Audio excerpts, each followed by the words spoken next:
আসসালামু আলাইকুম। আজকের ভিডিওতে মূলত তাদের জন্য যারা IELTS স্পিকিং মডিউল নিয়ে প্যারা আছেন। আমার কাছে পার্সোনালি মনে হয় IELTS সব মডিউলের তুলনায় স্পিকিং এর স্কোরটা করা খুবই সহজ।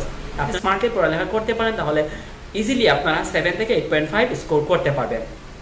আজকের ভিডিওতে আমি আমার প্রিপারেশন কীভাবে নিয়েছিলাম সেইটুকু নিয়ে আলোচনা করব। আপনারা চাইলে এরকম প্রিপারেশন নিতে পারেন এবং একটা ভালো স্কোর আসবে বলে আমি আশা করি।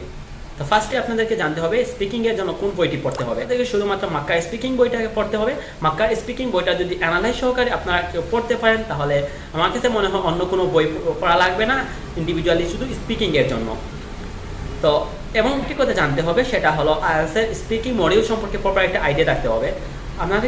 আপনারা অনেকেই জানেন পার্ট 1-এ আপনাকে কিছু কমন কোয়েশ্চন দেওয়া হবে এবং এগুলো ইজিলি আপনারা আনসার করতে পারবেন। এবং পার্ট 2-তে একটি কিউ কার্ড দেওয়া থাকে এবং আপনার 1 মিনিট সময় থাকে প্রিপারেশন নেওয়ার জন্য। আপনি 1 মিনিট প্রিপারেশন নেবেন, দেন আপনাকে মিনিমাম 2 মিনিট কথা বলতে হবে। তারপরে পার্ট 3 হলো ফলো আপ কোয়েশ্চন। এখানে মূলত কয়েকটি কোয়েশ্চন করা হবে, এই কিউ কার্ড রিলেটেড কোয়েশ্চন হয়ে থাকে, সেগুলো আনসার আপনাদেরকে করতে হবে। তো এখন চলে আসি how to prepare yourself for your desire band.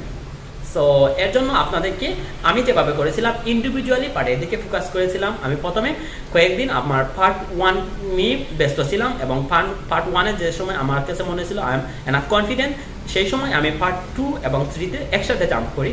আমি পার্ট 2 অর্থাৎ কিউ কার্ড এবং ফলো আপ কোয়েশন একসাথে পড়তাম, বিকজ কিউ কার্ড এবং ফলো আপ কোয়েশন মোটামুটি আপনার কিউ কার্ড রিলেটেড কোয়েশন থাকে আপনার পার্ট 3 বা ফলো আপ কোয়েশন।